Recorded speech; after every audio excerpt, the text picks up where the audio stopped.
தமிழ்நாட்டிலேயே பணக்கார கோவில்னா நீங்க எதை சொல்லுவீங்க?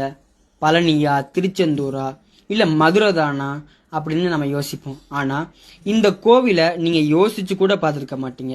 அப்படி எந்த கோவில், எவ்வளவு சொத்து? சைவ சமய குறவர்களால் திருமறைக்காடு என்று அழைக்கப்படும் வேதாரண்யம்தான் தமிழ்நாட்டிலேயே அதிக சொத்துக்களை கொண்ட கோவில். கிட்டத்தட்ட 13,051 ஏக்கர் நஞ்சை புஞ்சை நிலங்களை கொண்ட கோவில் தான் இந்த வேதாரண்யம். நான் ஏதோ வாட்ஸ்அப் செய்தியை பார்த்துட்டு வீடியோ போட்டுட்டு இருக்கலங்க, இதோ ஆதாரமும் தரேன். 1971 ஆண்டு ஸ்ரீ வேதாரண்யேஸ்வரர் சுவாமி தேவஸ்தானம் மூலமாக வெளிவந்த புத்தகத்தில் கோவிலின் சொத்து விவரம் வெளியிடப்பட்டுள்ளது. அதை தொகுத்து வெளியிட்டவர் அப்போதைய திருவாடுதுறை ஆதீன மகா வித்வான் சா தண்டபாணி தேசிகர். இது என்ன பெரிய கொடுமைனா, 13,000 ஏக்கர் கொண்ட கோவில் மாதிரியே தெரியாதுங்க.